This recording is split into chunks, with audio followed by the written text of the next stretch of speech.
we will begin with a prayer, with the invocation that Lord Ram gives us the opportunity to study this great work which gives so much of multi-dimensions to the personality of Lord Ram. Om Jnana Timirandhasya Jnananjana Shalakaya Chakshurun Militam Yena Tasmai Shri Gurave Namah Shri Chaitanya Manobhishtam Sthapitam Yena Bhutale Swayam Rupa Kadamayam Dadati Swapadantikam Vandeham Shri Guru Shri Yuta Padakamalam Shri Guru Vaishnava Shri Rupam Sagrajatam Sahagana Raghunathanvitam Tam Sajivam Sadvetam Savadutam Parijana Sahitam Krishna Chaitanya Devam Shri Radha Krishna Padan Sahagan Lalita Shri Vishakhan Vitamsha He Krishna Karuna Sindhu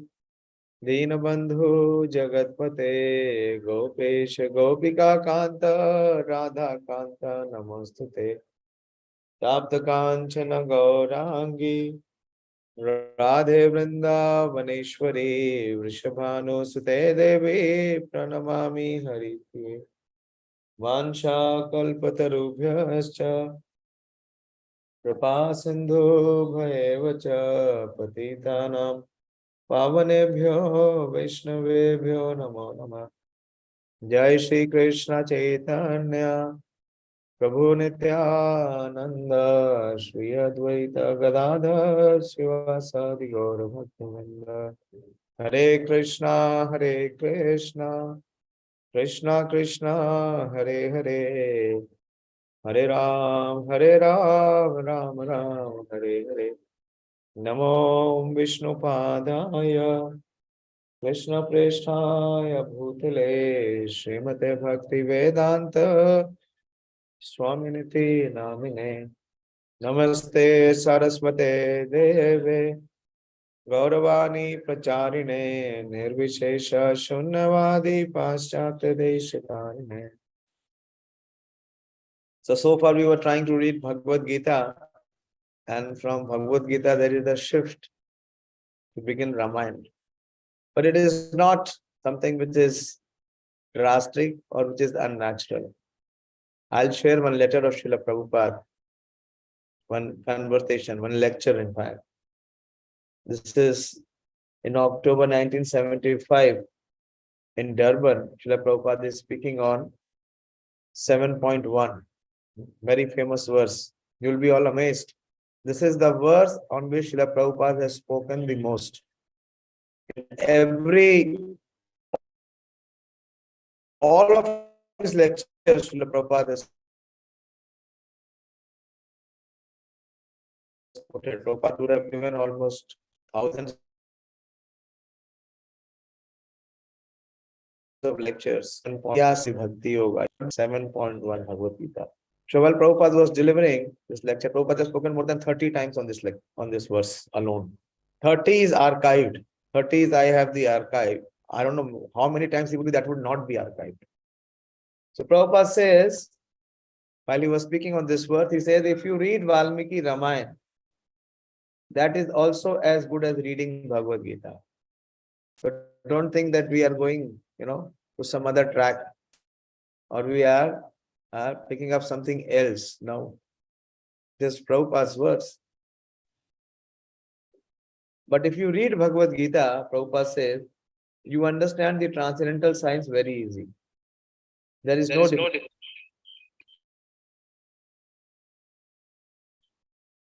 So we shall advise everyone to read Bhagavad Gita.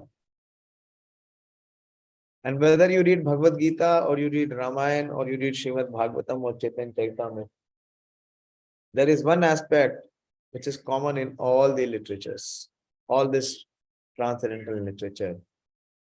Vede Rāmāyaṇe Cheva Purane Bharate Tatha Adovanto chamadhyam Hari sarvatra giyate. Hari sarvatra giyate. Hari is the Supreme Lord, Sarvatra is everywhere, and Giyate is glorified.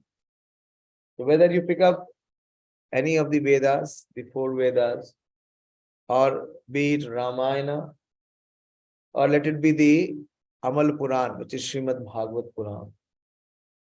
And Ado means the beginning, Ante means the end, and Madhya means the center. Whether it is the beginning, it is the end, or it is the center, whether it is any Ved, or it is Ramayana, or it is Srimad Bhagavatam, the purpose is only one, that is Hari Sarvatra Giyate. That the Supreme Lord, Hari, is glorified. So if we see in our Vaishnava lineage, in the Vaishnava community, most emphasis is given to one book, that is Srimad Bhagavatam. Srimad Bhagavatam Purana Amalam Yad Vaishnavanam Priyam. So it is very, very dear to the Vaishnavas, Srimad Bhagavatam. But what about those who are not Vaishnavas? They are non-Vaishnavas. They are atheist, or some of them, they are demigod worshippers, they are Shaktas, or they are Shaiva. If you see, Ramayana cuts across every section. Ramayana is acceptable to everyone. It is not distinguished that who is a Vaishnava will study Ramayana, who is non-Vaishnava will not study Ramayana. Everyone is inspired and captivated by the personality of Lord Ram. So Ramayana is a great source of inspiration, knowledge for all. Even the atheist, like the Buddhist or the Jains, even if they reject the Vedas, they accept Ramayana. So this is very, very significance or extraordinary impact of Ramayana, that everyone accepts Ramayana or the personality of Lord Ram. So we will begin. So Valmiki Ramayana is presented by Srila Prabhupada's grand disciple. Prabhupada had a great desire. Prabhupada expressed to one of his scholarly friends that Prabhupada had a desire to translate Valmiki Ramayana. And Prabhupada wanted to translate it exactly like Prabhupada has done Srimad Bhagavatam. But Prabhupada's desire, any desire and every desire is a pure desire. And Krishna is there to see to it, to fulfill it. So Prabhupada's one of the prominent disciples is His Holiness Jayapataka Swami Maharaj. And Jayapataka Swami Maharaj's disciple is Vidwan Gauranga Prabhu. This is another Gauranga. We met one Gauranga Prabhu. Everyone knows Gauranga Prabhu. But there is another genius in ISKCON. He is known as Darshan Gauranga Prabhu. We took darshan of him. Pranav, you remember? Amazing personality. Amazing. Yes, Prabhuji. Very young, very, very young. But very scholarly personality. I mean, he speaks, he knows, he has given books on everything. First, he gave the commentary on Bhagavad Gita, which is his Gita Subodhini.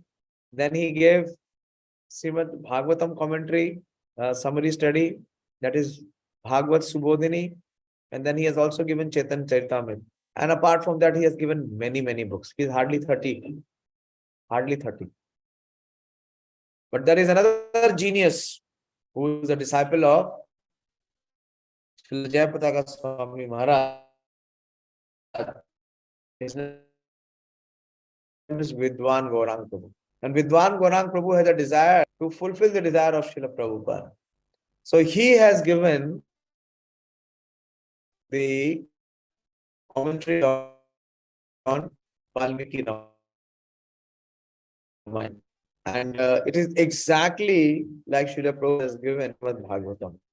Ramayana is even more elaborate than Srimad Bhagavatam. Srimad Bhagavatam has 18,000 verses, but Ramayana has 24,000 verses. The earthly edition of Ramayana has 24,000 verses. But if you see the heavenly edition of Ramayana, it has 10 billion verses. Brahmaji recites Ramayana because Brahmaji's lifespan is unestimable. So he has the full version of Ramayana, and it is 10 billion verses. So we will try to pick up some of the verses. We'll begin Ramayana today from the Valmiki Ramayana, which is presented by Shriman Vidwan Gauranga Prabhu. So interestingly, the setting of the scene of Ramayana is very much like Srimad Bhagavatam. Actually, that is how you see any Vedic literature begins. It is the great compassion of the sages of these elevated souls who are always meditating, who are always focused to do good to others. That is the sadhu. And interestingly, the Sutradhar of Ramayana is also Narad Dev. Is Narad. Like we see in Srimad Bhagavatam. How Srimad Bhagavatam begins? By the discontentment of Srila Vyasadeva. I don't know how many of you have read Srimad Bhagavatam. This is how Srimad Bhagavatam begins, with the despondency after he has given so many Vedic literature. He has given so much. All the Vedas, the 4 Vedas, the Puranas, but he is not fully satisfied. So here we see the first verse of Ramayana begins with the inquiry of sage Valmiki. Sage Valmiki has taken shelter of Narad Muni. He is a disciple of Narad Muni, and he meets Narad Muni, and that is the first verse of Ramayana, the Valmiki Ramayana. So I'll begin with the first verse. So Valmiki Muni is inquiring from Naradji. He is saying, this is the first verse of Ramayana, Valmiki Ramayana. Tapaswadhyaya niratam tapasvi vagvidamvaram Naradam pariprecha Valmikir Muni Pungava.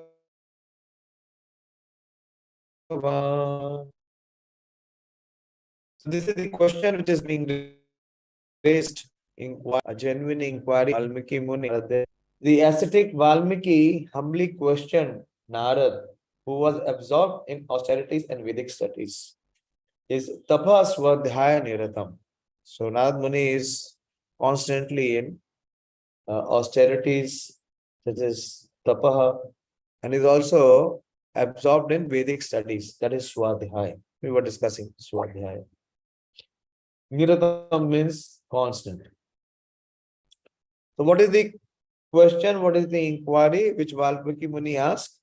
He says that who is the best of the knowers of the Vedas as well as the best of the sages? So this is the first verse that begins the Srimad Bhagavatam. There is a lot, which is a big 5 or 6 pages purport which is given, but I will not take that because there are 24,000 verses in Ramayana. Even if we take on an average of 10 or 12, how many years are required to read Ramayana? But we don't have so much time. And then he further asks in the second verse, he continues to ask the question. You understood what he is asking? That amongst the best of the sages and amongst the best of the knowers of Vedas, both things. Who is the best of the knowers of the Vedas and who is the best of the sages? And he further inquires, Kunasmin sampratam loke gunavan kascha vidyavan dharmagyascha kritagyascha satyavakya dridavrata. So he's inquiring about, like we were saying, the divine and the demoniac. So the first three verses we were inquiring about the divine. How many qualities were there in the divine nature? Anyone remembers? How many qualities we are discussing? Only one person. Sonika remembers. Manish. Dolamani, how many qualities? Is it 26? Yes. Okay. Face saving answer. 26 transcendental. So this transcendental qualities attract even the great renowned sages. So see what is his inquiry. He's saying that who in this world at this time? Kunas means sampratam. Sampratam is at this time. Loke gunavan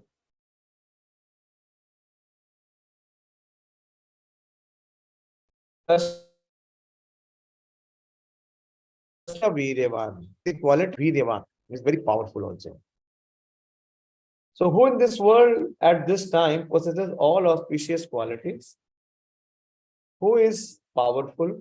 Then Dharmagyas, who is the knower of Vedic Dharma, and also he is Kritagyas, who is filled, whose heart is filled with gratitude, and Satyavakya Dridavrata, and one who is a truthful person, and who is Dridavrata, one who is firm in his vows. So Valmiki is inquiring from Narad Muni, his spiritual master, that can you tell me that is there any personality who possesses all these qualities?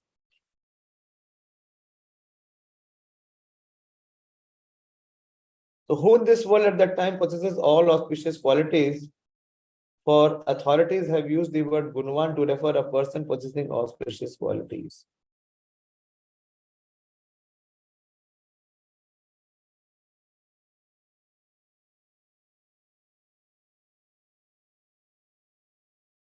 The word Guna refers to those qualities of his that are repeatedly contemplated on by surrendered devotee. This is clear from Vishwakosh. So he's asking about each quality individually. A person who is so exalted of possessing good qualities, that is, in regard, he is inquiring about the Supreme Personality of Godhead. Therefore, the first question is about him. The first question is about the person, and the second question is about his personality, that is, his qualities. The person possessing virya or power is known as Viryavan. Virya or power in this context refers to not being transformed even in the presence of cause of such transformation, just as we refer to a powerful medicine upon seeing its effects. So in this way, he is opening up the questions to Narad Muni. And he is saying that one who always follows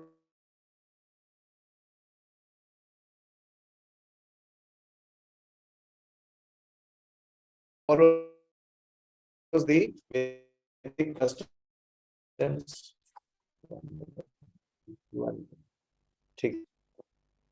the third question he puts, he says, Charitrena chako yukta sarvabhuteshu kohita vidwan kwa ka samarthascha kashteka priyadarshana. So the third question is inquiring about that person, the Supreme Person, who always follows Vedic customs, who benefits all creatures, Sarvabhuta, Kohita, Vidwan, one who is learned, and Samarthas, Samarthas means the ability, one who can execute anything, and also Priya Darshana. Sonika's name is also Priya Darshana. Priya means pleasing and Darshana means to look at. That's Priya Darshana. Who always follows Vedic customs, who benefits all creatures, who is learned, who can execute anything, who is exclusively pleasing to look at. So first thing is asking is about the character, Charitrena. Who follows such customs? Sri Valmiki's intention is to find out who never ever transgresses authentic Vedic family customs. That means who has never failed even once in following the etiquette. And then he is inquiring that one who benefits all creatures, that he does not consider benefiting himself to be superior to benefiting others. And all creatures means Sarv Bhuteshu, specifically including all those who have offended him. One who is Vidwan, who is learned, one who knows all the scriptures. And Ekah Priya Darshana, that he alone in the universe is pleasing to look at. That means he is exclusively pleasing to look at, unlike persons of this world who are sometimes pleasing to look at, and other times they are not so pleasing to look at. So he is that very personification of sweetness. And in the fourth verse, he further elaborates his inquiring. Atmavan ko jita krodha, dyutiman ko nasuyaka, kasya bhibati devascha.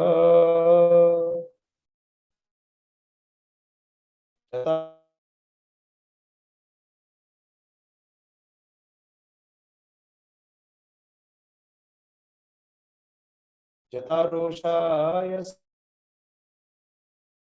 samyuge. One who is self-controlled and one who is self-controlled has conquered the anger. It is Jita Krodha. Dyutiman. Dyutiman means he is outstanding, is splendorous. And Ko Anusuyaka. Anusuyaka. Anusuyaka means one who is non-envious. Kasya bhibhayati devas. Whom do the demigods and others fear when his anger is aroused in war?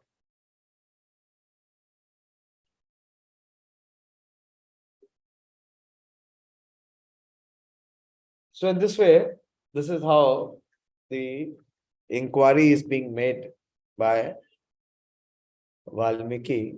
Then he continues that then very important verse comes, the fifth verse. Etad ikchami aham shrotam param kota halam hiyame maharishi tvam samarthosi yatumeva vidham naram. So see what is Rāmayaṇa, how the Rāmayaṇa begins. The writer himself is interested. What he is saying? Etad ikchami aham shrotam. I am desirous of hearing.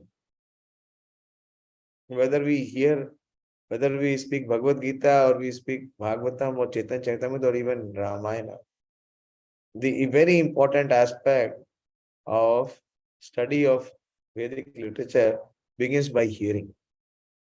So Valmiki first heard, see how Valmiki was able to give Rāmayaṇa, not on his own imagination or not out of his own creativity. He first heard it from his spiritual master, that is Narada. Similarly, we see that Vyasadeva first heard it from Narad Muni. And where did Narad Muni heard it? Any idea? Where did Narad Muni heard it from? Or he gave it from his own heart?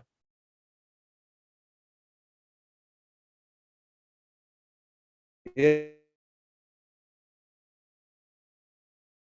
Suman? Yeah, I'm asking you, Suman, if you can hear. Hare Krishna, Prabhuji. Narad Muni heard from Lord Brahma. Very good. You are hearing attentively. As I said, that Brahmaji recites, how many verses are there in Brahmaji's Ramayana?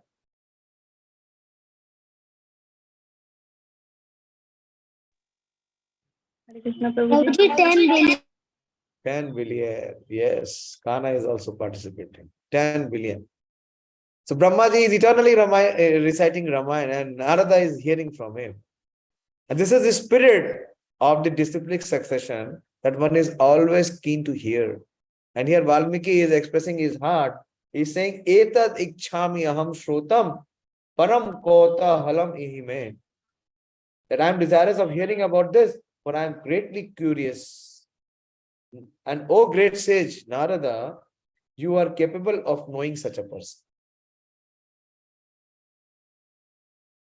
Having stopped questioning further, Sri Valmiki asserts here that he is in an inquisitive mood, not a challenging mood. That is what a student is. Student means he is always in the mood to learn. He is always in the mood to improve. So he is always in the inquisitive mood. His attitude is, if you are pleased to answer my question, if you are pleased, if you consider me fit, kindly do so. I am not ordering or obliging you. So he is not demanding, but he is expressing his heart. He is expressing his desire to his spiritual master. I am just curious out of astonishment. Kotahalam. Kotahul. The word he can mean for indicating a reason or obviously. By observing Valmiki's delighted face, Sri Narad would have understood his non-challenging attitude. Formerly unhappy about not having a teacher to answer this question of his, he is now desirous of receiving answers from his divine grace, Sri Narad Muni. So far, this desire was deep down in the heart of Valmiki, but he did not find anyone worthy to inquire. So now he is asking. O great sage indicate that Valmiki considered that because Sri Narad was a great sage, he would know about the subject he has inquired. This is in line with the rule that the candidate seeking knowledge should infer the extent of a teacher's knowledge before surrendering him as a disciple. Tadvidhi paripatena pariprashnena sevya. First one has to surrender, then one can question. So Valmiki is already surrendered to Narada. And Narad Muni was a Maharishi because he was learned all about the objects of Valmiki's question in detail from Lord Brahma himself. Why shouldn't the great sage answer my question, Valmiki thought. So when this question was inquired, this set of questions were inquired by Valmiki. So let us see what is the response of Narad Muni. How Narad Muni responds or reciprocates to the sincere inquiry raised by his student Valmiki. Shutva chetatri lokagna Valmiki Narada vacha Shruyatam iti cha mantraya prahasto vakyam avravir. So having heard Shutva chetat Trilokagna, the name of Narad Muni is Trilokagna, one who knows about the three worlds. He knows about the higher planetary system, he knows about the middle and the lower planetary system. He's also called the Trikalyagna. He knows what has happened in the past. He also knows what will happen in the future. And of course, he knows what is happening in the present. So Narad Muni, the knower of the three worlds and the knower of the past, present and future, having heard and understood these words of Valmiki, was delighted. This is the response. Prahasto. You see, there is also this prahas word. If you have studied Bhagavad Gita, in the second chapter, if you see, when Arjuna has been inquiring, Arjuna is inquiring, Arjuna is saying, Na chetad vidmo kataranna gariyo yadva jayema yadiva. And then he finally says that I am surrendering unto Shishyaste ham shadi mam tam prapannam. But after that he says that Na yot siti govinda uktva tushnim bahuvaha. And then what Krishna does? Krishna is prahars. You see, the same word is there. Prahars. But that smile is different than the smile here. This is both the student who is approaching the spiritual master. This is very beautiful verse. So Arjuna is crying and Krishna is smiling. Yeah.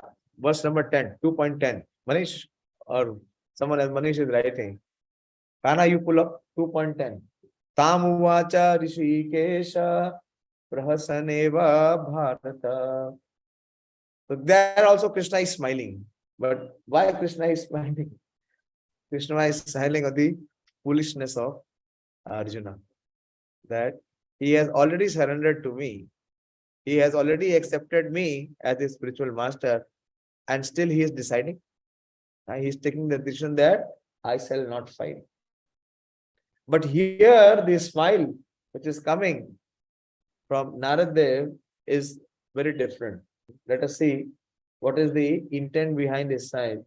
He was delighted. Vidwan Gaurang Prabhu has given the purport. Okay. Quickly show the verse. You are sharing many things. Just show the verse.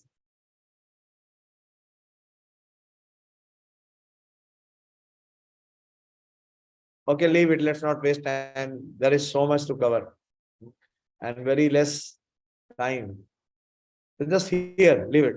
It is not coming, leave it. Achha, no problem. No problem. Let him give it a try. Okay. Just here. Just here. So why is Narad Muni delighted? Why is he smiling? What is the reason behind his smile? So the acharyas are commenting. Praharsta, he was delighted because he had learned the Rāma-navamī composed by Lord Brahma in Brahmalok. So far, see, this is the combination. Unless and until there is a perfect combination of a teacher or a student and the spiritual master, the Vedic knowledge does not flow. So far, Valmiki was waiting. He was not finding anyone to inquire what he had intended to inquire. So he found someone very qualified, that is Narad Muni. So he is inquiring about such a personality. And when he has been inquired by Narad Muni is delighted. Why Narad Muni is delighted? Because now he finds an opportunity. Now he finds a candidate with whom he can share his heart. He can glorify the Supreme Lord. Yeah, it says, he was delighted because he had learned the Rāma-navamī composed by Lord Brahma in Brahmalok that extended up to 100 crore verses. It is 10 billion only. I don't know. You please, anyone who is very good at numbers can check out 100 crore verses and 10 billion. Is it the same or is there any difference? And having understood it, he wanted to see the two things. One is he has heard it, and secondly, he had understood it. And now he had wanted to teach Valmiki about that very subject that he is asking about. He was also delighted that he had obtained an unprecedented disciple who caused him to drink the nectar of remembrance of the transcendental qualities of Lord Ram. So he's very pleased.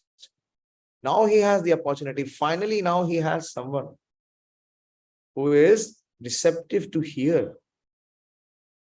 Because by Valmiki's intent to hear, Narad has the opportunity to glorify Lord Ram and satisfy his heart.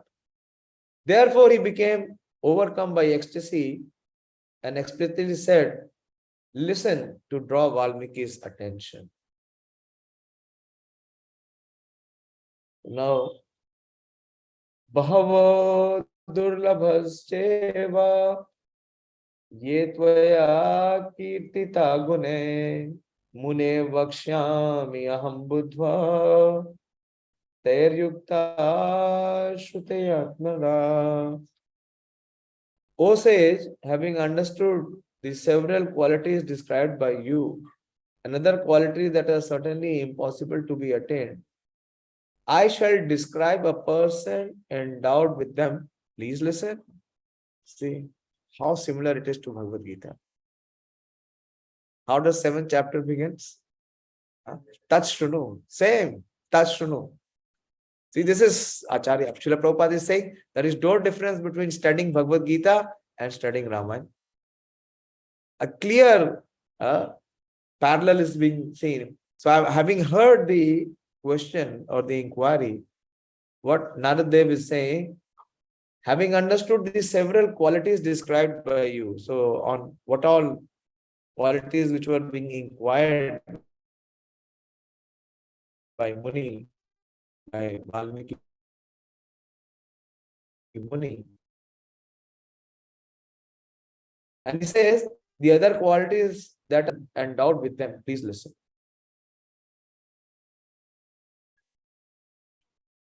So the word which is being used here in this verse is Bahava. Bahavo Jnana Tapasa Puta. Krishna speaks in the 4th chapter. That is how the word begins. Bahava, several. The Supreme Being possesses several qualities, including those that Narad will describe, that have not been inquired. So not only Narad Muni will answer to what has been inquired by Valmiki, but he will even answer what has not been inquired. He will go even further.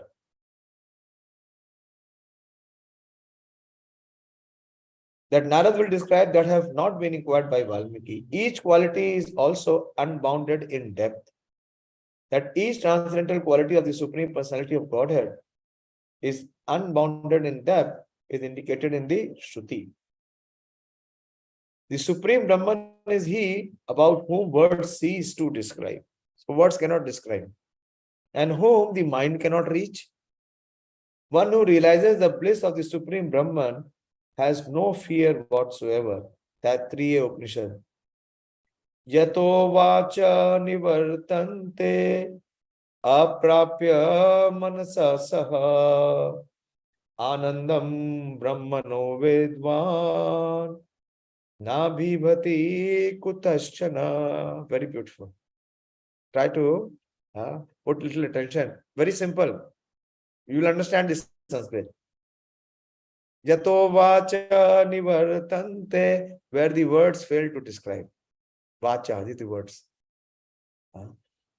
Aprapya manasa saha, where the mind cannot reach.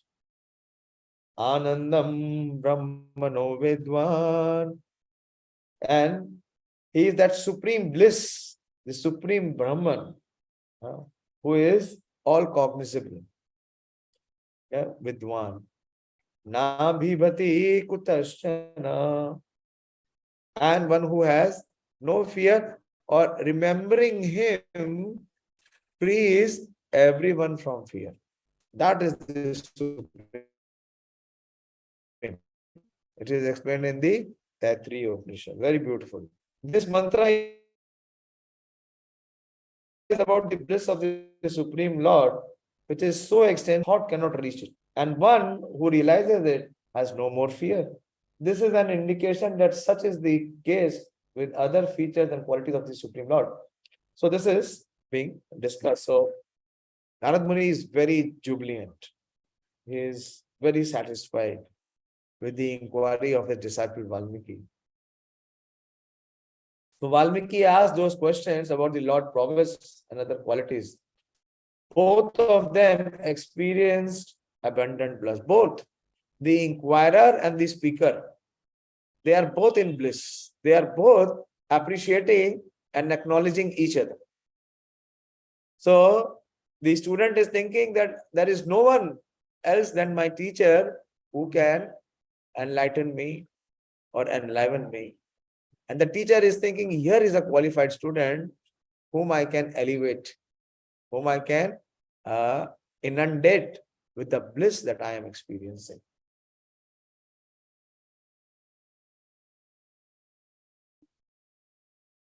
So Narad Muni wanted to convey this to Valmiki, that I have learned the Rāmayaṇa extending to 100 crore verses from my father Brahma. I shall speak to you based on what I have heard. Very important. The word which is coming in this verse is Shrutam. Shruyatam. Shruyatam. Yeah. Aham buddhva yukta shruyatam naraha. Shruyatam is, as I have heard it from the authority which is Lord Brahma, and as I have understood it. If you will see Bhagavatam, that is the exactly word. When Suta Goswami begins to recite Srimad Bhagavatam, he says that, let me see, I'll get that verse.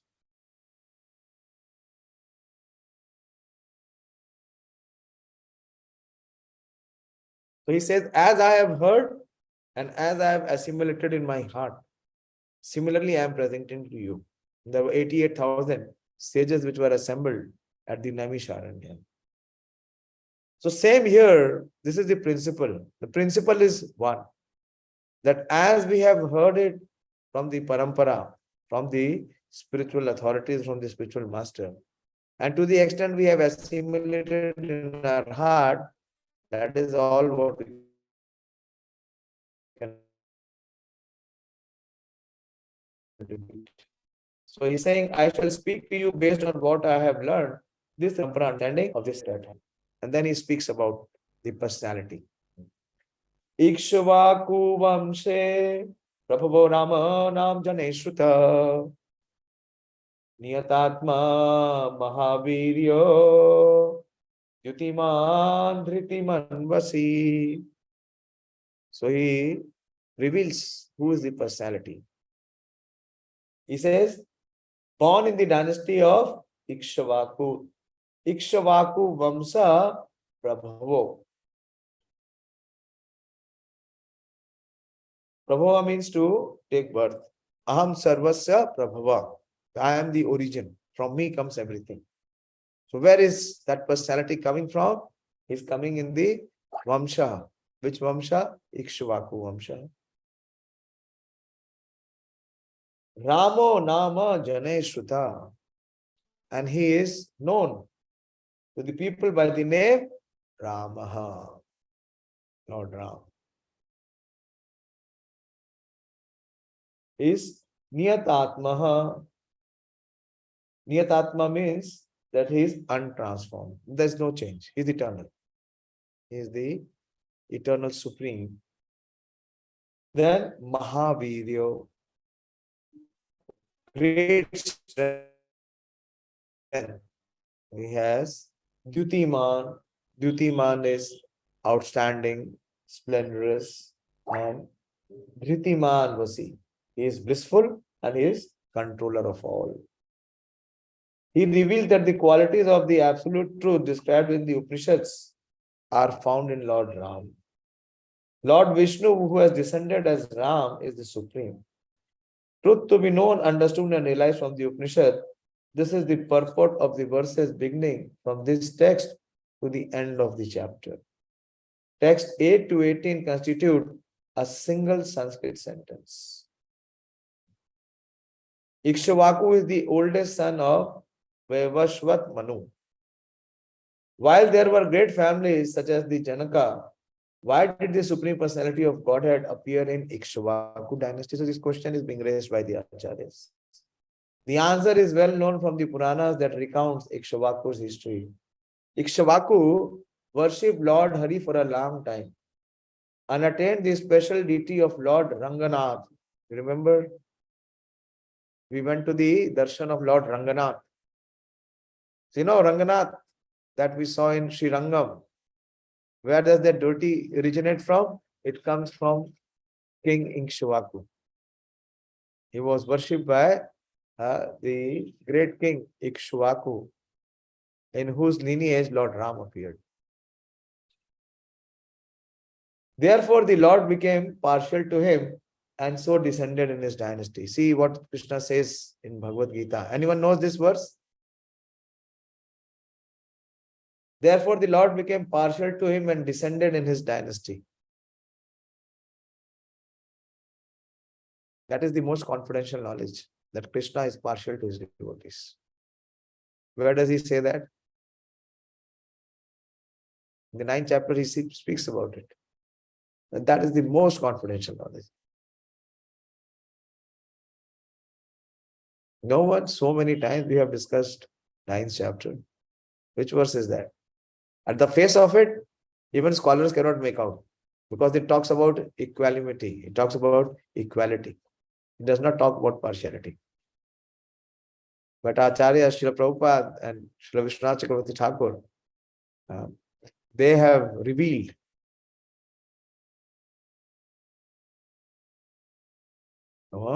none of you remember which verse is that?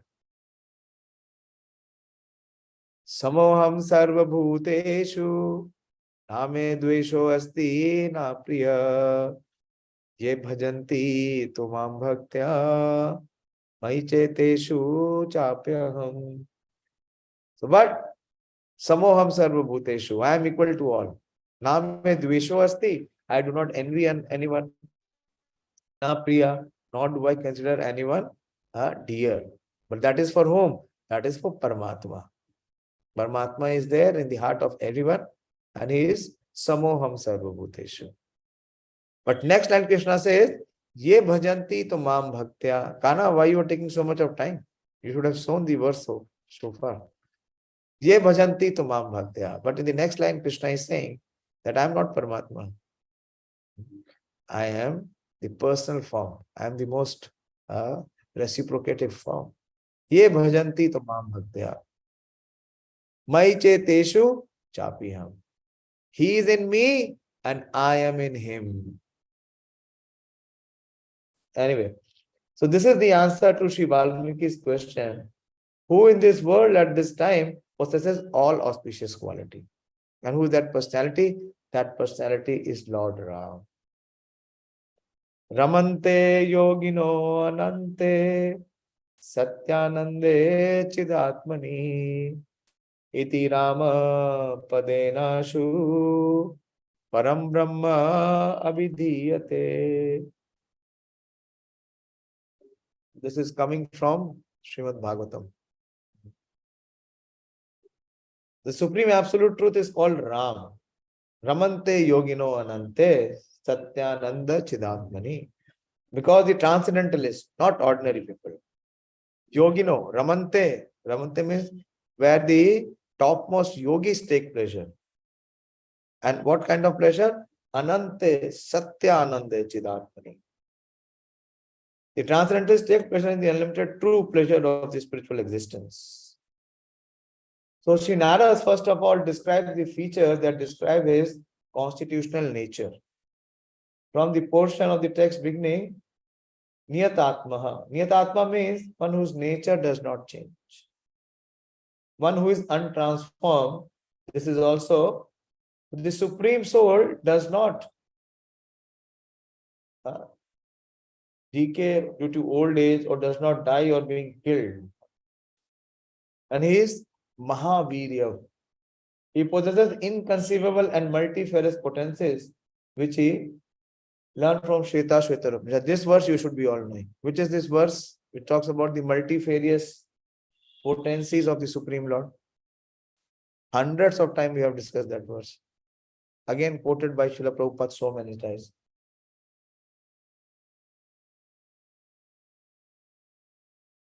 Parasha Shakti Vivideva Shruyate Swabhaviki Jnana Bala Kriyacha.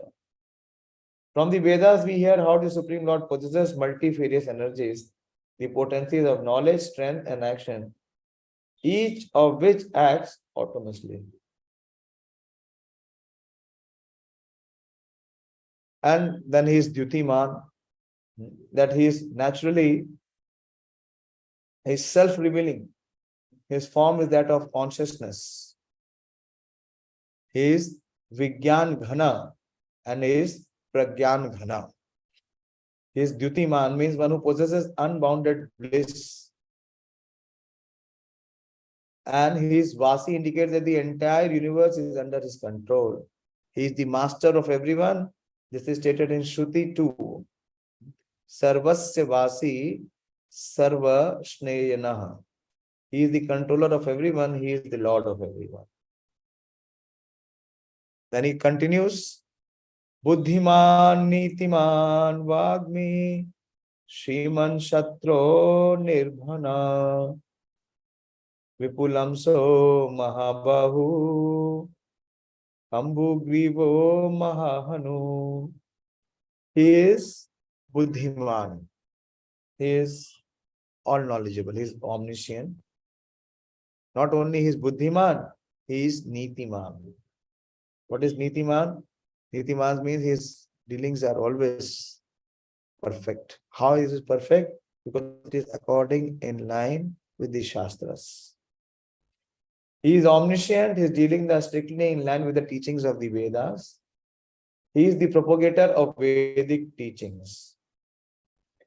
Shriman Vagmi. Vagmi is the word. He is the propagator of Vedic teachings. And he is Shruti Nirbhana.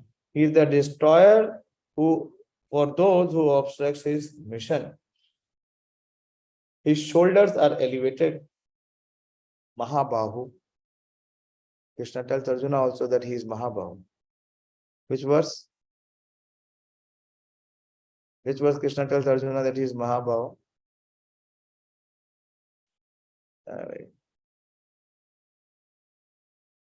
His arms are stout. It is Kambu Grivo. Kambu Grivo means his neck is like the conch shell and his jaws are large. Maha Anu. So Narad then describes the qualities of the Supreme Lord, useful for his activity of creation. He is Buddhiman, means he is omniscient, that he knows the nature of everything. He is Nitiman, that his dealings are within the boundaries of Vedic civilized behavior. The Shruti text refers that to this feature of the Supreme Lord. He is the bridge, the controller of these worlds to prevent them from breaking up. And a pleasing talker is called Vāṅmi. This is a new word. Vāṅmi. That means one who propagates all the Vedas.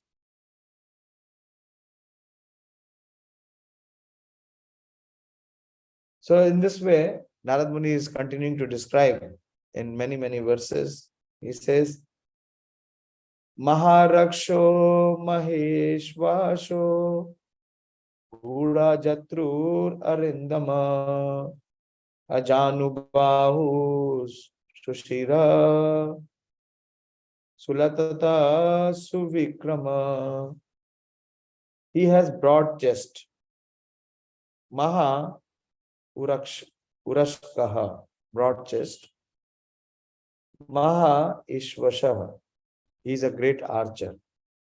And Gudaha Jatru, his collarbone is invisible. He has a broad chest, he is a great archer, his collarbone is invisible. Which is the collarbone? Anyone knows which is the collarbone? The bone which is here, under the collar. Collarbone. He is victorious over enemies. His arms reach out to his knees. Ajana Lambito Bhujo. Ajana Lambito Bhujo is the glorification for Lord Chaitanya. That means his arms are so lengthy that it reaches to his knees. So that is there with every personality which appears from the spiritual planet, more so the Supreme Person. His face is well formed. Is it Sushira? Sushira. Krishna's face is, anyone knows? Shusmita. Krishna's face is Shusmita. Is very, very pleasing and smiling to look at. But here for Lord Ram, it is being used as Shushiraha. His face is well formed. And then it says Sulalataha. His forehead is beautiful and is very broad, and his gait is beautiful. Suvikramaha. His broad chest and invisible collarbones are characteristics of great persons noted in Samudrika. That his chest is also fleshy will be described later. And that he is a great archer indicates that he possesses a body suitable for it. And this point is well within the topics of discussion. His collarbones are invisible. So please find out what is collarbone. I don't know really. I'm not able to relate. Covered by flesh. Sinful reactions are the enemies of the soul that is the victorious over.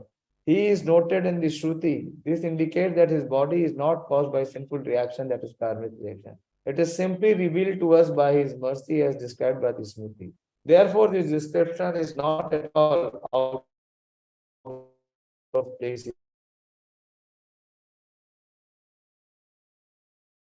Here. His face is well formed, that is, he is uniformly round. His beautiful sign of a great person. His beautiful gait is like that of an elephant, and so on.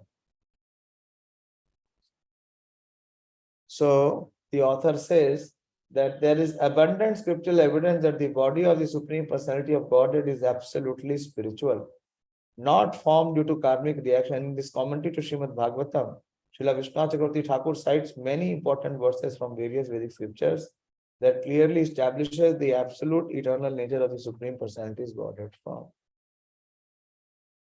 Govindam Satchidananda Vigraham Vrindavan Surabruha Talasinam Satatam Samurad Gunoaham Paramaya Shruteya Toshyami. So there are many stutis which are mentioned in the purport. Big glorification of the beautiful features of the Supreme Lord when he descends. How attractive and how captivating his form is, his Roop Saundarya or his Roop Lavanya.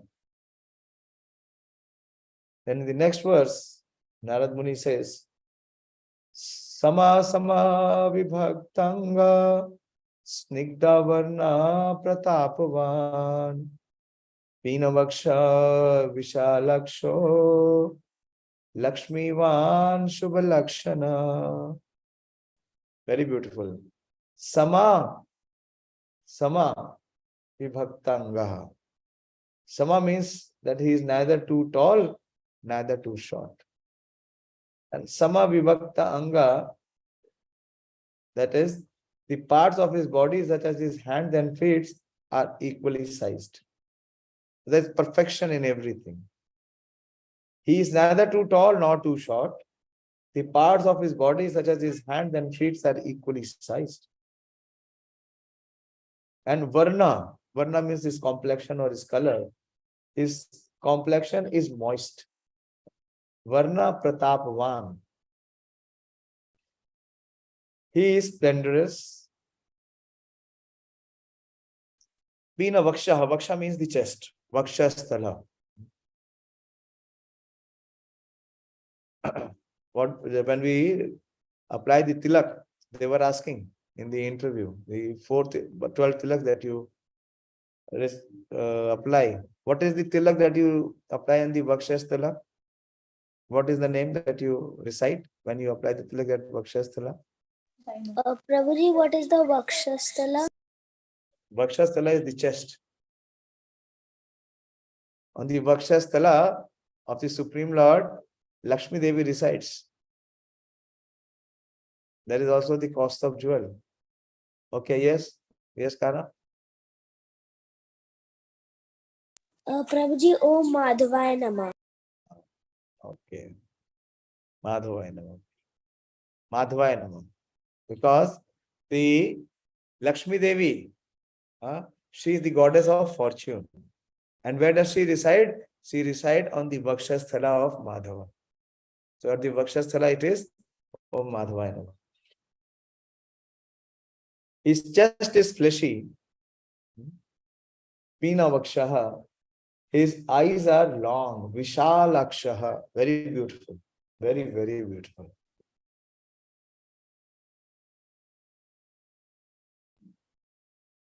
One name of Krishna is Kamalakshaha. Kamalakshaha means his eyes are lotus. Namo Pankaj Nabhaya, Namo Pankaj Maline, Namo Pankaj Netraya, Namaste Pankajangrihe. Kunti Devi is glorifying the Supreme Lord. So he's saying that Namo Pankaj Netraya. And here for Lord Ram, Narad Muni is reciting his Vishalakshaha. His eyes are long. His Lakshmi Van. Lakshmi Van. Van means to possess. Whom does he possess? Is Lakshmi. And his bodily parts are lovely and Shubha Lakshana, that he possesses all other auspicious characteristics. Lord Ramchandra's spiritual body is neither too tall nor too short. His bodily parts are equally sized and his eyes are long. They're not big, they're long. The Mahapurushas or the Supreme Lord, what is their feature? That their eyes reaches the ears. They are so long.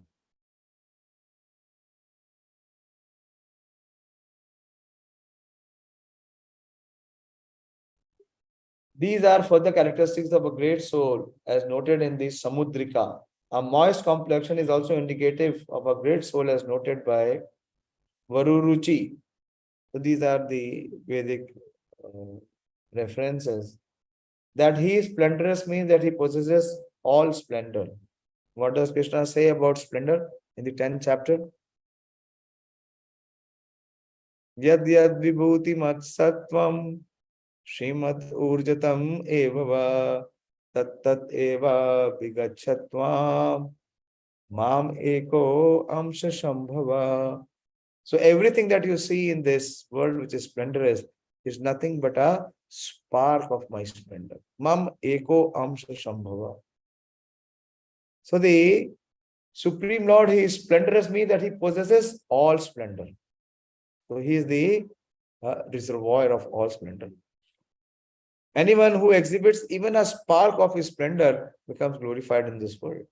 So Sri Narad has just described Lord Rama as possessing a divine and auspicious form that is meant to be constantly meditated upon by his surrendered devotees, not by everyone. In the next two verses, he describes the Lord's quality concerning his protection of his surrendered devotee. Dharmagya satasandhascha prajanam cha hiterata yashashvi jnana sampanna shuchirvasha samadhina prajapati sama shriman hataripu nishudana. He is dharmagya. The most outstanding feature of Lord Ram is that he is dharmagya. He is always the maintainer of the dharma. In every situation, he always uplifts and upholds the dharma. He is the knower of his duties. Satya sandhasa. That he is true to his promise. Whatever promises he makes, he fulfills. He is prajanam cha hiterata.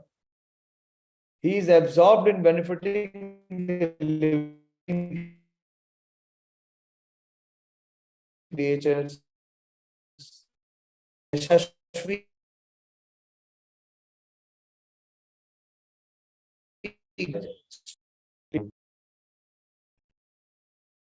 It is Yashaha. Yashaha. Yasha is not fame. Yasha is dependent on his devotees. Krishna says that in Srimad Bhagavatam. Aham bhakta paradhina.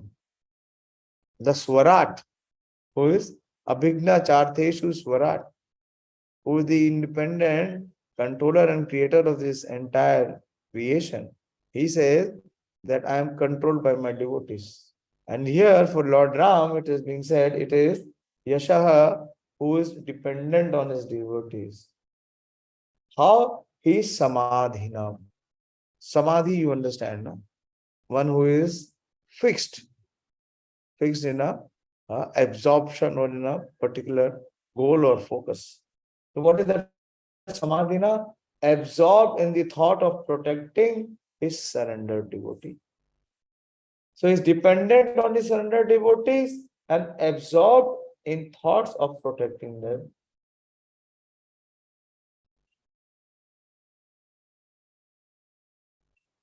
He is equal to the Prajapati in the matter of protecting the universe. He is inseparable from Shri, that is mother of fortune, that is goddess of fortune. He nourishes his devotees as fortune, that is goddess of fortune. Hata Vipuni Sudana. Ripu means, and Krishna's name is called Arisudanam. He is the killer. Sudanam means the killer, and Ari means the enemy. So for his devotees, whatever is their enemy or whatever is their obstacle, what he does, he destroys or smashes them. He nourishes his devotees and destroys their obstacle. He knows his duty of protecting those who have surrendered unto him. As he will say, Mitra bhavena sampraptam na tajyam kathanchana dosho yadya pitasyat satametat agritam. If one has come to me in a friendly spirit, I will never abandon him. This is the words of Lord Ram. When did he speak so? When Vibhishana came to him and took shelter and refuge of Lord Ram. So in which bhav he came? In the bhav of a friend. Mitra bhavena sampraptam natyajeyam kathanchana. I will never ever abandon him. There is another big parallel if you see Rāmāyaṇa and Bhagavad Gita. What is the last declaration that Krishna gives in Bhagavad Gita? Sarva dharmani parityaje. And he says, Aham tvam sarva papebhyo mokshasyami mastucha.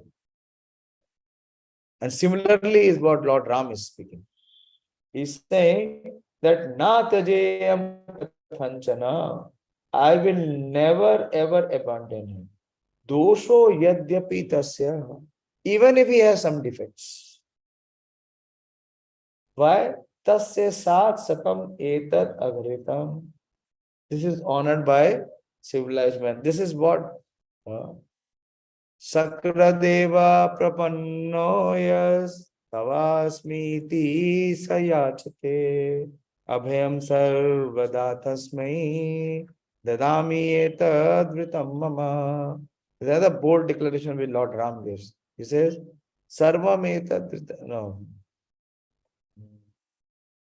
That whoever comes to my shelter, whoever once comes and tells me, Sakradeva prapannoyas, one who comes to me and surrenders to me in all forms, in all respects. Sakradeva prapannoyas. Prapanna means to take shelter of me or to submit or to surrender. And he says, Tava asmi. Tava asmi. That, my dear Lord, I am yours. That means you are my master and I am your servant. So you have the control and I am to be controlled. Tava asmi iti sa yachate. that if he even speaks once, yachate means to speak.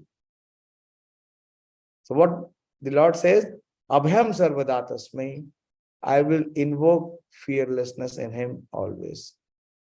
Dadami etad vratam mama, this is my vow. One of the qualities of Lord Ram is Dridha Vrata. This is what Valmiki is inquiring. Who is that personality? Who is that Dridha Vrata? Who is always truthful to his vows. So here it is being said that he is equal to the Prajapati in the matter of protecting the universe. He is inseparable from Sri, the goddess of fortune. He nourishes his devotees and destroys their obstacles.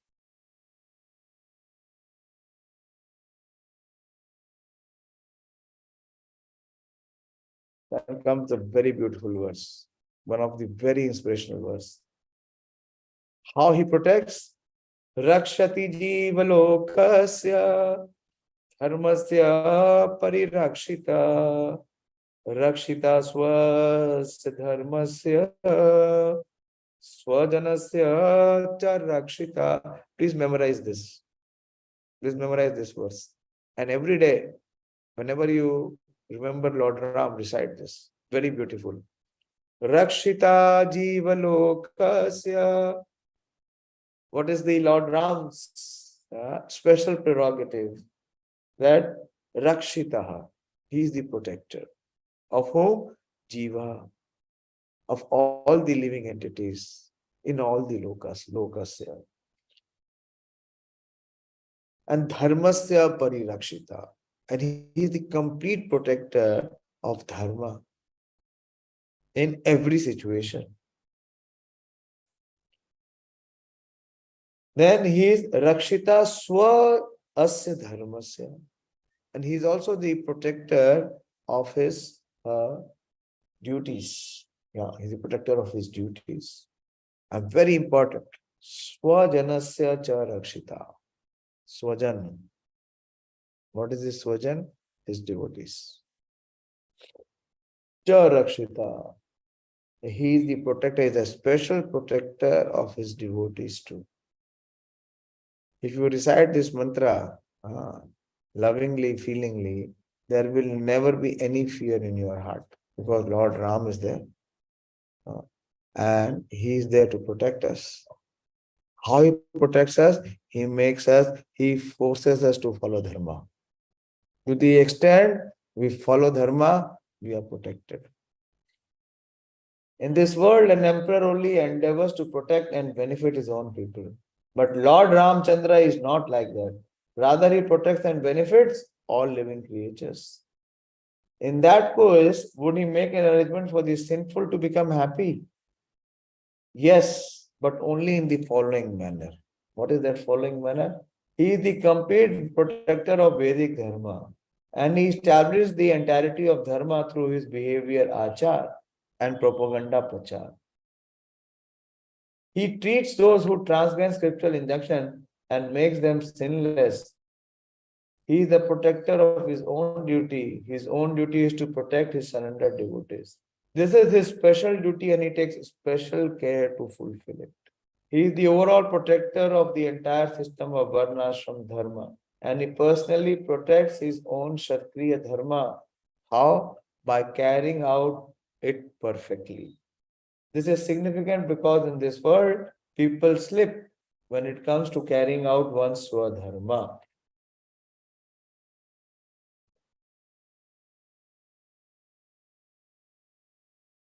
Swajanasya cha Rakshita also indicates that Lord Rama specifically protects those who have surrendered unto him by tolerating their offenses, as will be noted in Rāma-navamī 6:18:3. It also indicates that while a person of this world protects and benefits everyone other than his own people, Lord Rama protects and benefits everyone and his own devotees.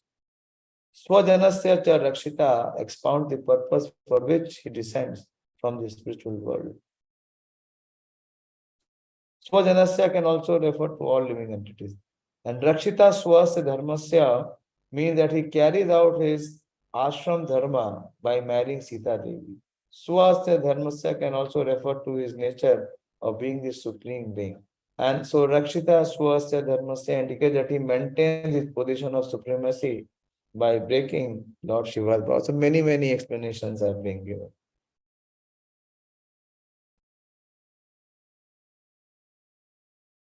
Veda Vedanga Tattvagno Nurveda Nishtita Sarva Shastra Tattvayana Smritiman Pratibhanavam. He knows the truths of the Vedas and the Vedangas. This is what he inquired. One who is also Yashasyavan and one who is very learned. He knows the truth of the Vedas and the Vedangas. He is skilled in the Dhanur Veda and the Vedas. He knows the truth taught in all other Vedic scripture. He has an unfailing memory and brilliance. Very beautiful another word. Sarvaloka Priya Sadhur Adinatma Vichakshana Sarvadvi Gata Sadbhi Samudreva Sindhubhi. Sarvaloka Priya. He is dear to everyone. Sarvaloka Priya. He is dear to anyone and everyone in every place, in every planet. Why? Because he is sadhu. He is approached, especially by the saints. Adin Atma. He is very dear to everyone and therefore he can be approached by saints. He is not helpless and he can speak about varied subjects. Hence, he is always approached by saints, just as the ocean is always approached by the river. The saintly persons who approached Lord Ram did not do so to teach him anything, for he is perfect with knowledge. But they did so to learn from him specific teachings, finding no one else as good as him for this. Like rivers go to the ocean to obtain their self-worth, not to enhance the ocean.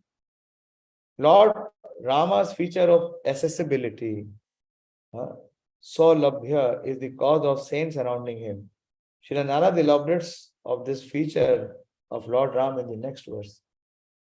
Arya Sarv Samascheva Sadeka Priyadarshana Sacha Sarva Gunopeta Kaushalya Nandavardhana. He is Arya. Arya means he is meant to be approached by all. He is Samas Cheva. He is equal to all. He is always and exclusively alone. He is endowed with all the qualities of the Supreme Soul. Samudra eva gambhirya Haryena himavanibha Vishnuna sadrisho virya Somavat priyadarshana. So how grave he is, just like the ocean. In gravity, he is like the ocean. And in tolerance, he is like the Himalayas. In prowess, he is similar to Lord Vishnu. Prowess means the ability, his prowess, his strength. He is similar to Lord Vishnu and pleasing to behold like the moon. Somavat, Soma, like moon, Priya Darshana. So Priya Darshana means who is very pleasing to behold or to be looked at.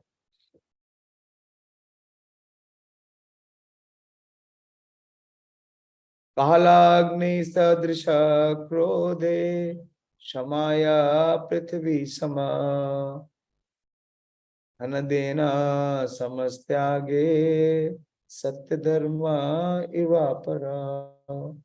In anger, he is similar to the underwater volcano. Underwater volcano. You know underwater volcano? Nahi pata. कब फूटेगा?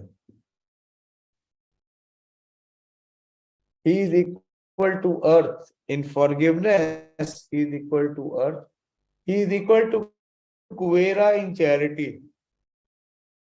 And like Dharma himself, he is unrivaled in truthfulness.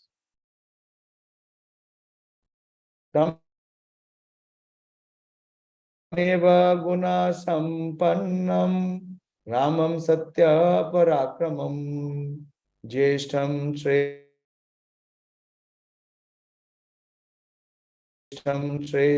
Dasharatha Samhiter Yuktam Prakriti Priya Kamaya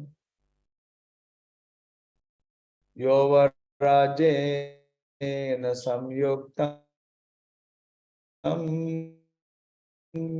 Ekchat Pritya Mahipati. Out of love and with a desire to please his ministers, King Dashrath desired to instill that Ram, his dear and endless son, who was endowed with these qualities, whose prowess was unfailing and who was endowed with excellent qualities, for political administration, who was thus engaged in befitting his citizens.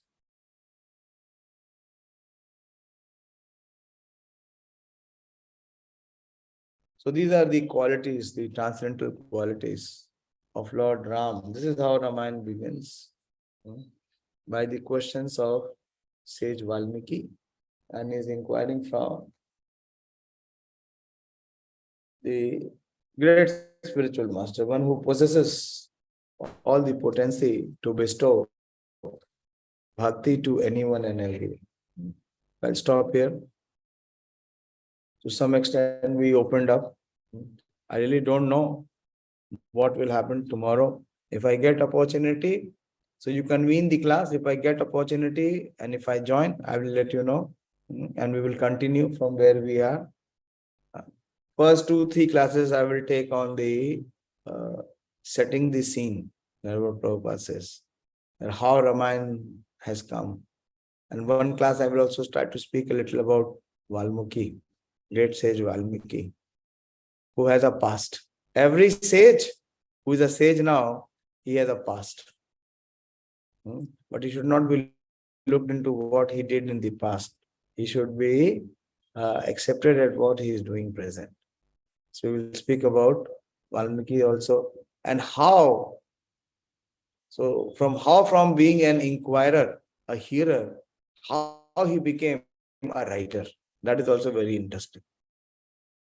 I don't know. Have you heard about it? How he became a writer? Here what we see, how he is hearing from Narad Muni. But there is a very interesting episode that will come. And because he has heard it, because he has assimilated it. Yeah, Yatha Shruti, that is the verse that I was speaking, that what the parallel, that how Narad Muni is speaking, he has heard from me.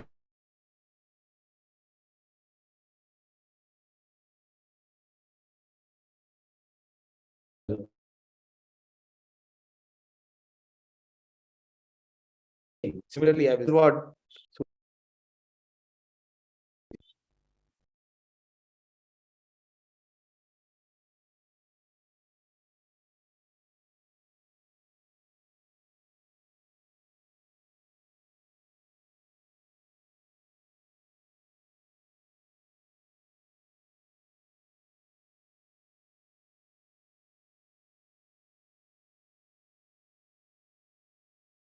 Okay, anyone wants to say something?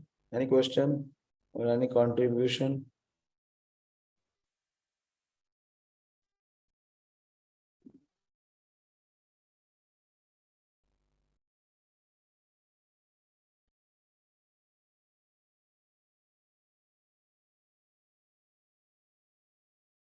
Voice is not coming properly. Were you able to hear or not? I just saw the comment in the chat box. बोलो, सुनाई दिया या नहीं सुनाई दिया?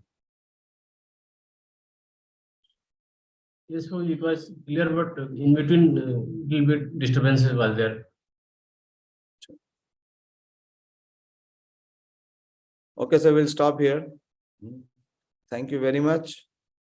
And try to bring Lord Ram's such transcendental qualities. So both the sages, Valmiki and Narad Muni, they are in ecstasy while they are discussing the transcendental qualities of Lord Ram. Shri Valmiki Rāmāyaṇa ki jai. Shri Prabhupada ki jai. Upasthit sabhi bhakta vrinda ki jai. Okay. So 26th is the youth festival. Okay. You all know. 26th is the youth festival. 27th is the congregation festival.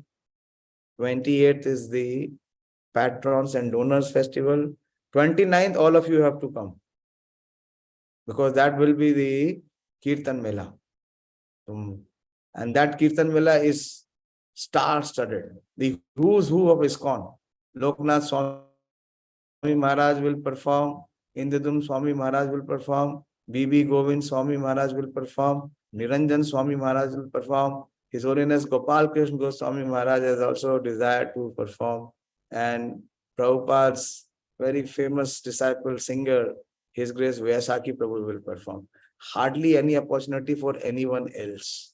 It will be all by such very exalted personalities. They will sing live. And they will be followed by at least 8,000 to 10,000 devotees who will sit there and sing. That is not possible even in Mayapur. We have put up a huge pandal in where at least 8,000 to 10,000 people can sit and sing the holy name. So don't miss out. At what time and time, Prabhuji? Time. If you want to find seat, you should come maximum by 2. If you come after 2, then I don't know. Okay. And also you have to bring bhogas.